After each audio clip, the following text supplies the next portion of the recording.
సుల్తానా తన love breakup గురించి చెబుతూ, నేను ఫ్యామిలీకి దూరంగానే ఉన్నా, నాకంటూ ఎవరూ లేరు.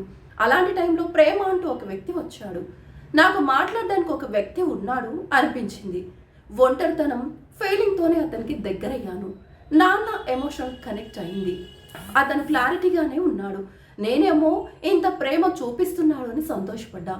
నేను అతన్ని చాలా నమ్మాను. అతన్ని నమ్మి మోసపోయా.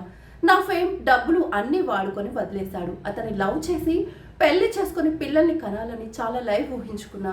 ఫిజికల్గా వాడుకొని వదిలేశాడు. మేము క్లోజ్గా దిగిన ఫోటోలు కూడా సోషల్ మీడియాలో అతనే పెట్టమన్నాడు. కానీ నేను ఎక్కువ సక్సెస్ అవుతున్నాను అని గొడవలు. నేను చేసే సినిమాల్లో కూడా అతనికి ఆఫర్స్ ఇప్పించాను.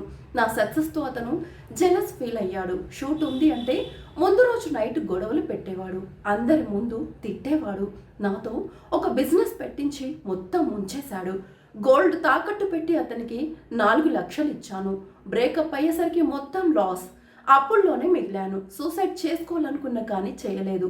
మొదట బాధపడ్డా, కానీ తర్వాత దరిద్రం పోయింది అనుకున్నాను.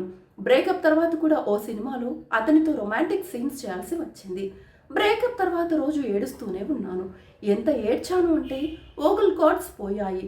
డాక్టర్ దగ్గరకు వెళ్లాల్సి వచ్చిందని చెబుతూ ఎమోషనల్ అయింది ఇనయ సుల్తానా.